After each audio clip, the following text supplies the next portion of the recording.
Joleen Neighbors has been a member of OCPAC for many, many years now. She was brought into the fold by our dear friend Stephanie West and Vice President many years ago, and has been a great supporter of this organization. She is now working with a local ministry here in Oklahoma City called No Boundaries, and they're addressing the issue of human trafficking and slavery. And I will now let her come and tell you about this ministry, how we can help. Please share good stories, and don't scare us too bad, but encourage us. Let us know how we can help Joleen Neighbors. Thank you, John. So it has been a little while since I've been here, but it's good to see everybody again. So as John said, I'm here to talk about the topic involving modern-day slavery through the form of human trafficking. And I am not here to scare you or frighten you. I realize this topic is a little heavy, but I just want to raise awareness and give you an opportunity to support an organization right here in our backyard that's really doing something to fight this issue and really taking great strides. So if you're like me, when I first heard about the whole issue of human trafficking, I thought, oh, okay, well that happens in other countries, but surely not here. Like that happens just in places like Amsterdam. Well, then my eyes got open to, holy moly, it's right here. It's right here in our city. It's in our country. It's in our state. It's everywhere. So initially, I just kind of got involved financially. And then God just led me down a path to get more involved, which I'll go into a little later. So first of all, what is the definition of human trafficking? Human trafficking is someone being forced by fraud or coercion to have sex for money. It's having control over another person for the purpose of exploitation. The victims are under complete control of the trafficker, whose sole aim is to make money at their expense. They're often physically and emotionally abused. They're stripped of their rights to leave, and usually isolated from any family members or anybody that could truly help them. In 2013, No Boundaries, I'll refer to it as NBI for short, No Boundaries International, is the organization I'm involved with. So in 2013, NBI's street outreach team had 450 encounters with women being trafficked. That represents 150 hours in a 10-block radius right here in Oklahoma City. So that means it's alive and well right here in our city. And that doesn't even address the situation down on Meridian in the hotels and also on the internet and I-35. So within the last couple of years, another example, the Oklahoma City Police uncovered a human trafficking ring that was operating between Tulsa and Oklahoma City. It was a Mexican cartel-run group, and they kidnapped young women and prostituted them out for quick cash. They forced girls to sell their bodies for sex while holding them hostage at an apartment complex near downtown Oklahoma City. So news of this police arrest obviously rocked the community, and fear spread among families. However, let me explain what it looks like more often than that scenario. This is how it goes down probably 90% at least of the time. You have a young girl, like a friend we're working with right now, and by the way, we call all of our girls friends, because we want to show them respect and we're here to help them. So we have a friend, her first name's Kimberly. When Kimberly was 12 years old, her mom got brain cancer. So her dad was out of the picture. He was abusive and they had divorced years earlier, so that was not an option. So at 12 years old, her mom's very, very sick, and she goes to her first party as a means to cope. She's young, she's naive, she's very trusting. She goes to this party, and there at this party is a much older man who poses to be a college student, and he walks up to her and starts telling her how beautiful she is. He starts flattering her. He gives her more and more alcohol, to where at the end of the night he takes her home. He sleeps with her, and then just continues to romance her, becomes her boyfriend. So what he does over the next few weeks, few months, he just continues to just brainwash her, just continues to isolate, continues to to say how much he loves her to the point where she is completely emotionally involved with him and trusting. So then, so eventually what he does is he starts pimping her out. He starts trafficking her. Not only to his friends, but also just out on the streets. And usually the first time, what they do is, again, they play boyfriend and they just shower them in gifts and they get them completely emotionally attached to them.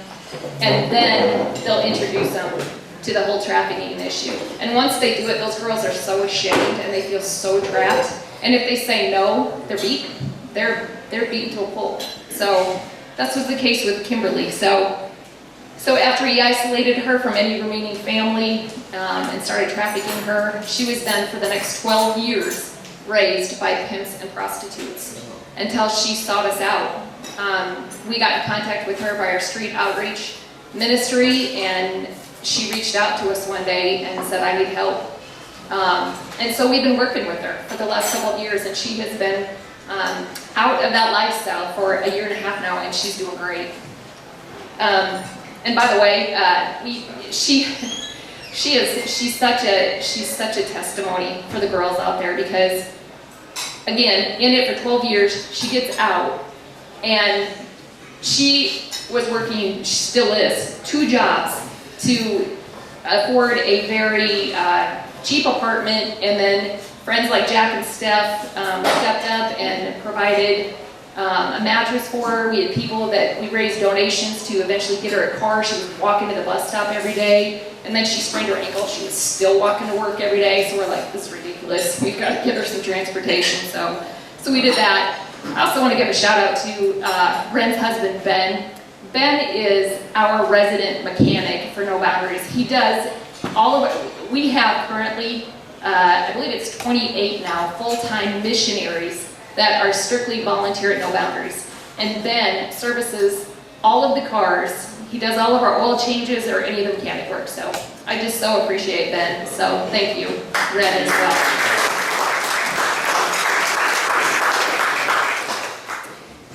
So anyway, so Kimberly's doing great. So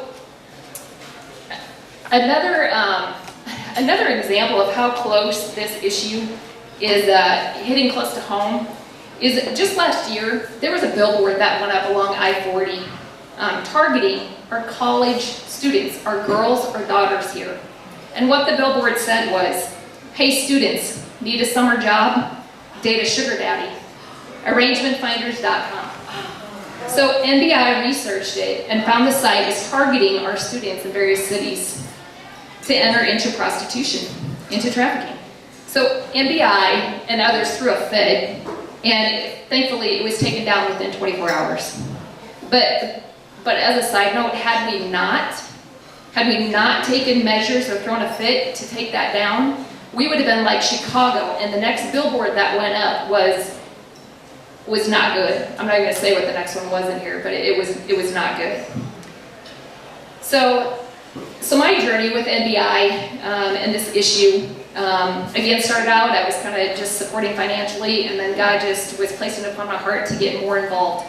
So he used my insurance agent, Scott, to get me further involved. So I always say God has a sense of humor.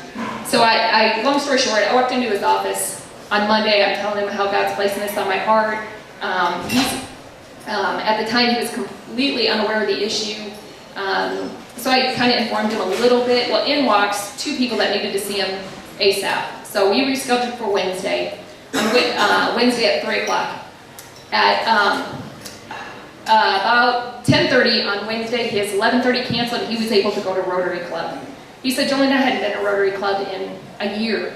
He goes to Rotary Club, and the main speaker was Dr. Lori Basie.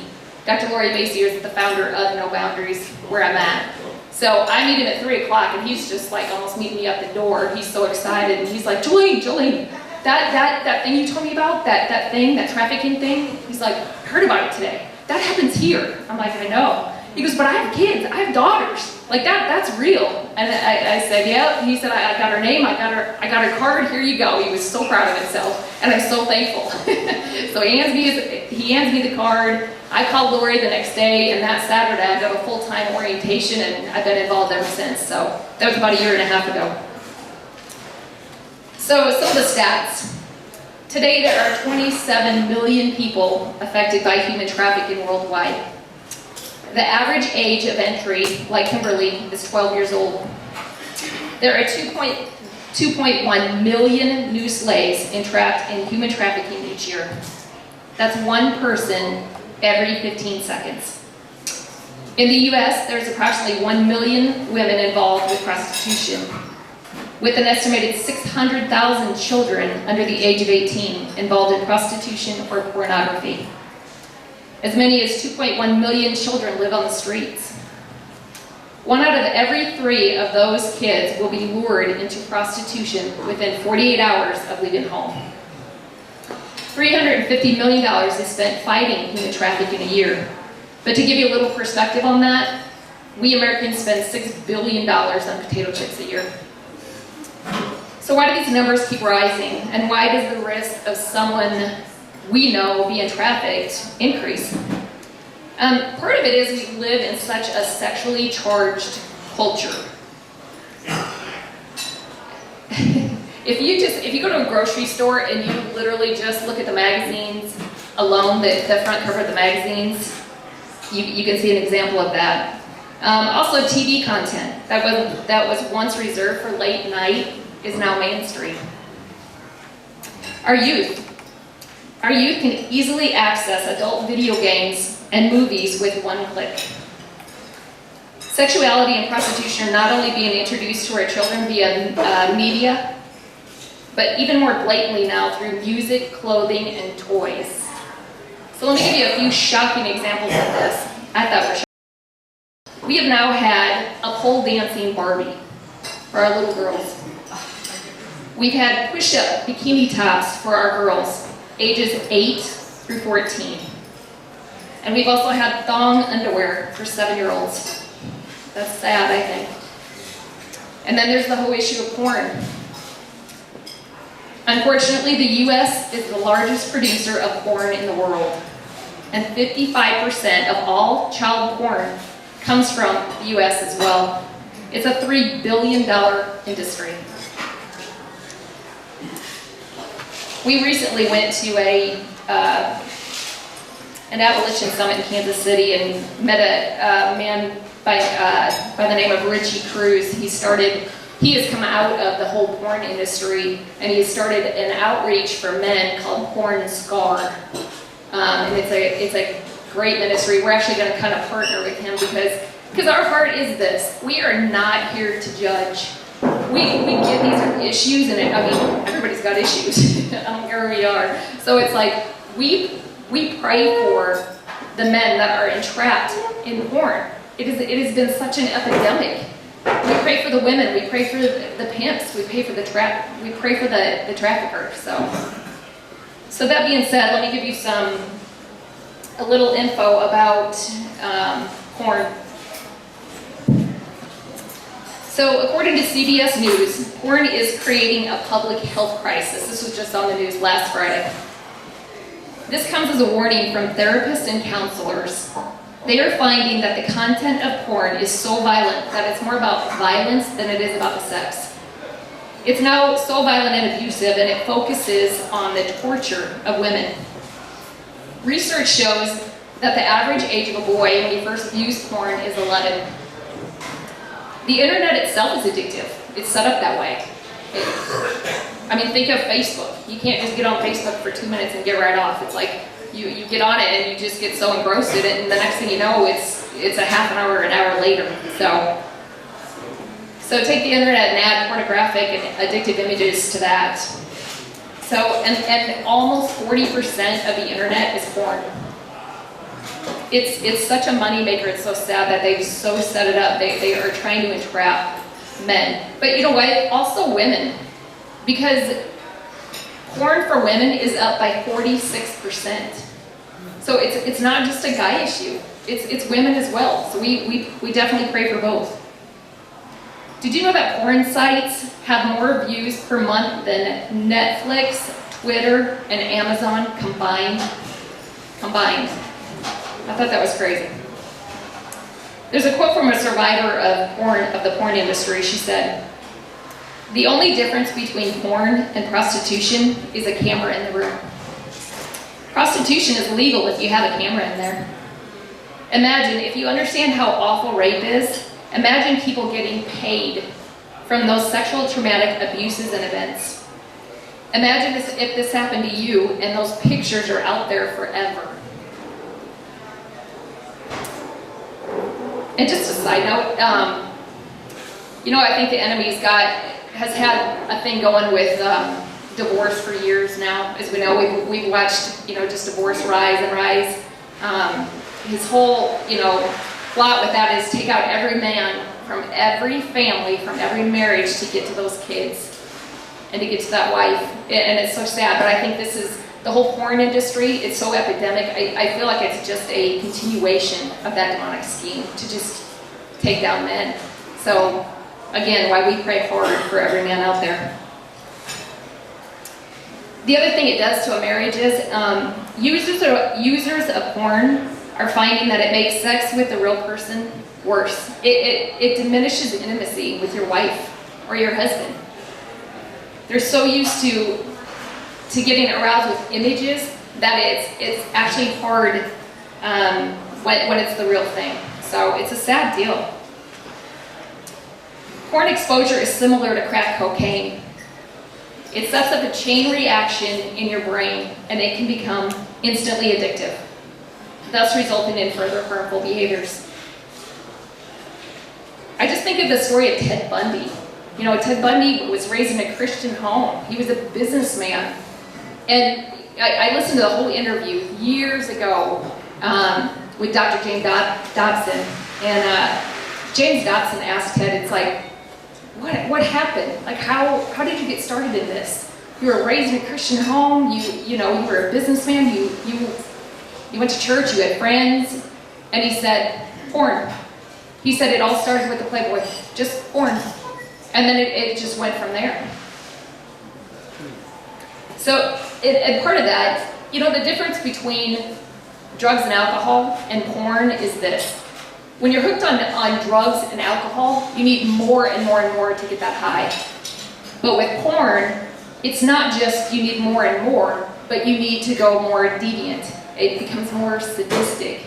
It just goes down lower and lower to eventually you have to start acting it out, which thus comes the affairs and everything else. Something that we learned at the conference that I was telling you about where we met Richie Cruz, there is a porn website called kink.com. It is the leading porn website out there. It wins all of the awards. So it has a kink.com where they film. They actually have a torture chamber in California. And I know that's hard to hear. It was for me as well. But they've got a torture chamber in California where they film porn movies and they give tours to it. Groupon actually offers you a discount to go tour this chamber. Cosmopolitan magazine last month featured kink.com as the leading favorite women's porn site. So again, it's a men and women issue. It is not just men. And the pimps also use the internet. They're smart. This is their business. So they're utilizing the internet as well. Which is why 90% of prostitution has gone online.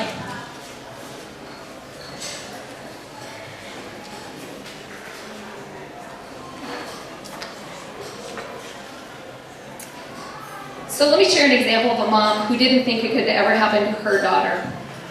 Just a few months ago, here in Oklahoma City, there was a 14-year-old who got on the internet. She got on Facebook. And there were some traffickers on Facebook. They absolutely target our kids. They absolutely know what to look for in Facebook. They have this down to a science, in person and on the internet. So there's this little group of men. They target this girl. And they start, again, telling her she's beautiful, start showering her with compliments, and they just, they just try to hook these girls, which they eventually did with this 14-year-old. So this continues, and they talk her into meeting with one of the boyfriends one night. So this 14-year-old puts a note on her pillow, says, I'm gonna go help look for Susie's dog, just in case her mom came in and looked for her, and she snuck out her window. She met with this guy, and within hours, this kid was in Arkansas, being passed from drug house to drug house. And thankfully, somehow, these guys found out that the cops were onto them. They were after them, so they just dumped her. She ended up walking to a lady's house, and that lady called the cops, and she's back home now. So I wish every story ended like that, because that's a good one. So let me share with you a little bit more about the organization that I'm involved with. Again, it's called No Boundaries International. They're a very effective and powerful organization. NBI has been around for almost 10 years, and they're right here in our own backyard. And I also want to share with you a little bit more about Lori and Sandy, the founders of NBI. And by the way, we're hosting a men's luncheon fundraiser right here in this room this coming Tuesday, where Lori, Dr. Lori Basie, will be the speaker. She is a dynamic speaker and person and friend. She is recognized as a leader and an expert in the field of human trafficking and has recently spoken at the Attorney General's conference. She's also a resource to other outreaches and ministries. Sandy Orchard is the other co-founder, and she is also an RN. Dr. Lori Basie is a registered and licensed occupational therapist in the state of Oklahoma, and she's also a trauma therapeutic intervention specialist. She holds 5 degrees, but she specializes in trauma. So she and the NBI team have been around the world. They've been in New York with 9/11. They've been here with the bombing. They've been involved with the Haiti earthquake, child soldiers. They've been all over the place. They've also worked internationally. They've been in Turkey, Sierra Leone, Israel, Haiti, Democratic Republic of Congo. So they've been all over the place. But just in the mainly over the last couple of years, God just pulled them back in and said, you know what, we've got problems right here in the home front. We've got major issues. They heard about the story of Karina Saunders. I believe it was about 2 years ago, approximately 2 or 3 years ago. Karina was also a girl on the streets, and she was brutally murdered. So they heard that story, the details of it, read the police report, and just said, yeah, we got to come back home. We've got to do something right here. So, and just a side note, so one of our volunteers, around that same time that Karina was killed, decided that, you know what, we need a closed outreach. These girls come with literally nothing. You know, if we can ever get them off the streets, that they have nothing. So they said, you know what, we need to do a clothing outreach. So she called some friends of hers, got a bunch of clothes, started this, and she talked to Lori and said, I'd like to name this Karina's Closet after Karina. I'd like to have some redemption from that horrific death, you know, come to that mother. So Lori said, all right, let me check with her mom. She checked with her mom. Her mom said, oh my gosh, I would be honored. In fact, I want to give the first donation. So she said, where do I meet you? Lori gave her the address. She gets her clothes. She goes down there. She gets to this place where we have the clothes outreach, and she's looking around, and she's got tears in her eyes, and Lori can tell she's just visibly, you know, shaken, something's going on, and she goes, are you all right? What's going on? She goes, this is the very room where Karina went to preschool. This is the room. I mean, there's so many God stories like that, and that's just one of them. So anyway, Lori will fill you in on more. She'll tell you stories of child soldiers. There's going to be a video. She'll tell you about an innocent-looking soccer mom that was running a very high-end brothel right here in Edmond. But you have to come Tuesday to hear. So NBI also partners with several other agencies and outreaches. We do work with the FBI, with Oklahoma City Police. In fact, we rent the old fire station on Robinson here in Oklahoma City, and we have to send a progress report to Chief City. We also work with the Oklahoma Bureau of Narcotics, Salvation Army, Beautiful Dream Society, Dayspring up in Tulsa. They house girls. We don't house, we just help them get off the streets and do a lot of trauma healing and just try to undo some of that mental brainwashing. And then Lori's on the Human Trafficking Task Force for the Oklahoma Attorney General's Office. And by the way, this is not just a police problem or an FBI problem. I mean, if they could have solved this problem, they would have already. It's a community issue, and it's going to take the police and the FBI and all of us to solve this. So a common question that we get asked is, why doesn't a girl just leave? And we think, if it were only that easy. So most of these girls have been abused and conditioned from a very young age. A lot of them have been abused in their own homes. So this is just kind of a continuation of that, and it kind of seems normal to them in some degrees, which is sad. So again, you've got somebody that comes along and says, you're beautiful, and they've never heard that before. They just soak it up. So again, after he conditions her, just brainwashes her, he then separates and isolates her from family and friends. So even though the abuse starts, she feels like she has absolutely nowhere to go. And even though this is like really horrific over here, it's better than nothing that she feels she has over here. So she stays. It's almost like that battered woman syndrome that, you know, it takes a woman 7 times to leave the situation. It just becomes normal, which is sad. There's also a whole deal with trauma bonding that I won't go into, but so just a side note to the dads out there, please tell your daughters she's beautiful, pour into them, because if dads don't do it, a lot of times the girls will go out into the world looking for their identity through other men. They'll go to try to find that which they didn't find from their dad, from other guys. So I commend you all the ones that do. So anyway, after the girls are out on the streets, and after they do this even once, they feel like they're trapped. There's such shame that comes, and they just feel like, well, I've done this once. You know, what does it matter?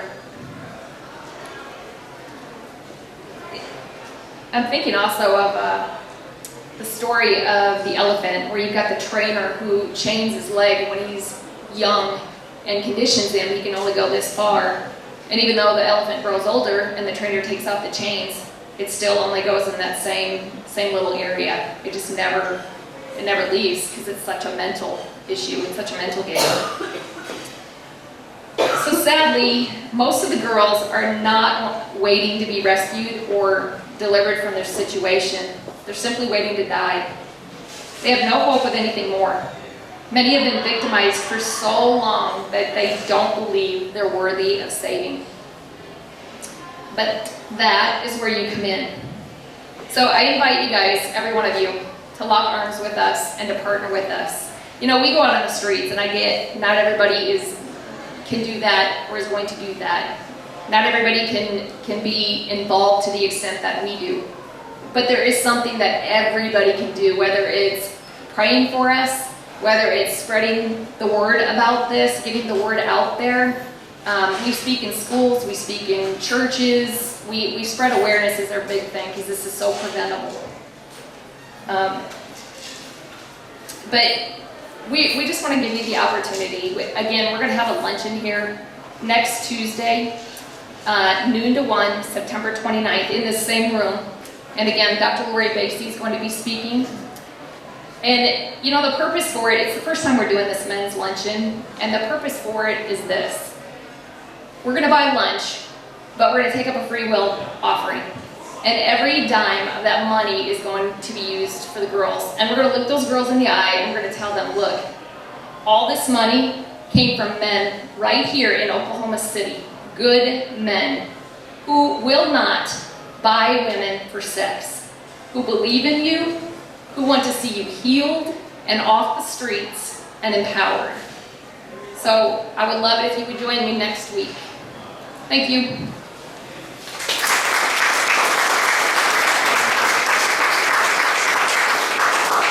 I'm going to ask Joleen to stay here and take a few questions. I've got at least two. If you have a question, come right over here and get in line behind me.